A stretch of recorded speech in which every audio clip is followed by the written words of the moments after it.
So in this video I will show you how I made over 15,000 naira. So wannan shine screenshot proof na kudin da na cire cikin wannan platform din wanda na yi withdraw din successful a cikin account ina, wanda kamar yadda kuka sani duk wani platform ko website da zan kawo muku a cikin wannan channel din sai na fara aiki da shi, na review, na ga mun aiki kafin nake kawo muku shi. So da haka wannan platform din da na kawo muku sannan na fara aiki da shi, na gwada shi, na cire kudi a cikin sa successful ba wani problem. A da haka na ce dan muku video akan sa kuma don ku amfana. So da haka akwai link da na ajiye muku na wannan platform a description na wannan bidiyon, ko kuma ku duba comment section na farko za ku ga link na wannan platform. So after ka clicking akan link din zai kawo ka now. Shi wannan shine interface na wannan platform din kamar yadda kuke gani. So anan, so bayan ka shigo cikin platform din kamar haka, ga nan inda aka saka sign off, za ka sign off da number wayan ka, za ka saka password. After ka saka password, ga nan inda suka saka send din da zaka yi clicking akan sa, za su tura maka da OTP ta screen din wayan ka, za ka ganshi nambobi guda 4 zaka saka. Kana sakawa ka creating account a cikin wannan platform. So bayan ka sign off, wannan shine home page na wannan platform. So bana muku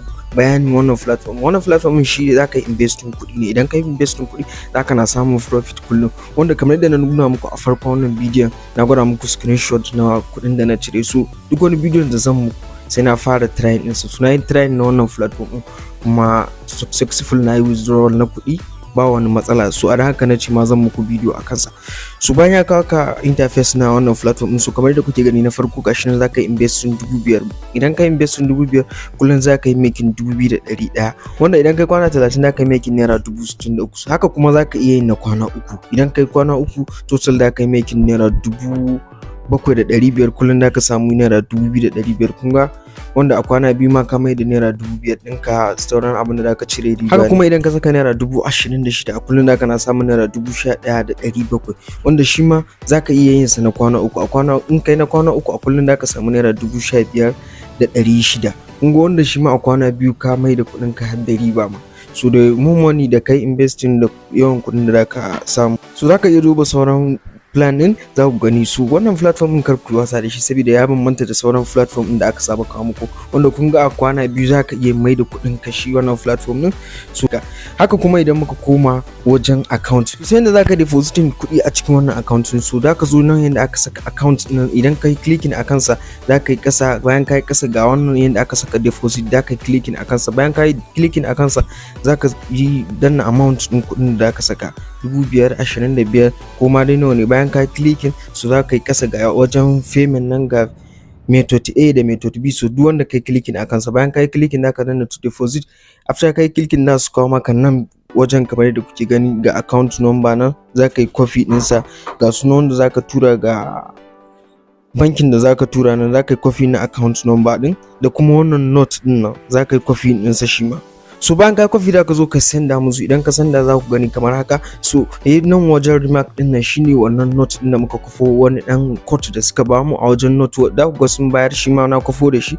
So anan da kai pasting din sa, idan kai pasting din sa ko za ka tura, kana turawa after ka yi payment da ka yi minimize ka dawo cikin wannan platform. Bayan ka dawo da ka yi clicking akan ne yanda aka saka I have faith din nan. So kana yin clicking, su kuma suna ganin kuɗin da su senda maka kuɗin ka zuwa cikin balance ɗinka. Bayan sun sanda maka zuwa cikin balance ɗinka, da kuma za ka je ka investing ɗinsa. So sai yadda za ka yi withdraw na kuɗin ka, yadda za ka cire kuɗin ka, shi ma still da ka zo wajen da aka saka account. Bayan ka zo wajen da aka saka account za ka yi ƙasa, ga shi ne yadda aka saka withdraw. So za ka yi clicking a kansa. Bayan ka yi clicking a kansa, kana yin clicking, idan kai sabon wannan za su ce maka ka saita bankin ka. So za ka saita bankin ka, imma Opay, Fanpay ko First Bank, UBA, ko ma wani kalan account kake da shi, za ka saita account ɗinka wanda za ka na cire kuɗi. So ni already na saita nawa da account ɗina. So bayan ka saita account ɗinka, su ko za su ce maka ka rubuta amount ɗin kuɗin da za ka cire. Idan ka rubuta amount ɗin na kuɗin da za ka cire, sai nan da su ce maka ka sa transaction fee. So wannan transaction fee ɗin a farkon creating account ɗin, bayan ka yi sign up, kana yin sign up ka wuce, shi da su fara ce maka kai creating. So ya kuma da hankali, kar daga buɗe account ɗin komai aka nuna maka kai skipping. So za su ce maka kai creating transaction fee, wanda da shi ne za ka na cire kuɗin ka. So suna ne da numbers ake haɗawa. So kamar yadda na faɗa muku, ku kiyaye, kana buɗe account kana yin sign up, shi da su fara ce maka kai a wannan. So za ka saka, kana saka transaction fee ɗinka za ka cire. So bayan ka yi withdrawal a idan kai back shi ma ka dawo wajen account a saman nan, yayin da aka saka withdrawable ɗin su zaka clicking akan sa, anan za ka kuɗin ka ya sauka ko kuma yana pending, wanda kuɗin ka in second zuwa 1 minute to kuɗin ka zai yi drop a cikin account ɗinka.